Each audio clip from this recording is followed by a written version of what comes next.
સાબરકાંઠા અને ઉત્તર ગુજરાતના રેલવે મુસાફરો માટે ખુશીના સમાચાર। હિંમતનગરથી ખેડબ્રહ્મા વચ્ચેના ઐતિહાસિક રેલવે ટ્રેક પર હવે ખૂબ જ ટૂંક સમયમાં નવી ઇલેક્ટ્રિક ટ્રેનો દોડતી જોવા મળશે।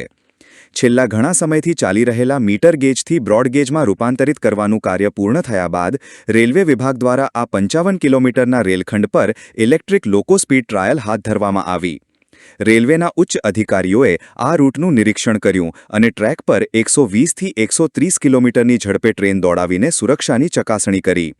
આ નવી રેલવે લાઇન શરૂ થવાથી હિંમતનગર, ઈડર અને ખેડબ્રહ્માના સ્થાનિકોને અમદાવાદ, અસારવા સુધીની સીધી અને ઝડપી કનેક્ટિવિટી મળશે। એવી શક્યતા છે કે એપ્રિલ 2026 સુધીમાં આ રૂટ પર નિયમિત ટ્રેન સેવાઓ શરૂ કરી દેવામાં આવશે। આ સુવિધાને કારણે ભાદરવી પૂનમના મેળામાં જતા લાખો માઈ ભક્તોને પણ મોટો ફાયદો થશે।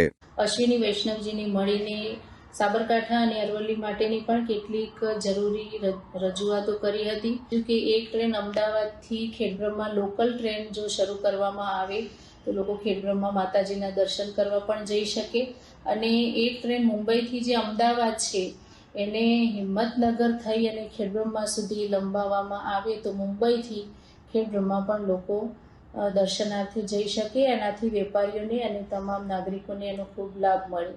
તો આના માટે માન્ય મંત્રીશ્રીએ પોઝિટિવ જવાબ આપ્યો છે, તેમના માટે હું એમનો સાબરકાંઠા અને અરવલ્લીની જનતા વતીથી ખૂબ ખૂબ આભાર માનું છું।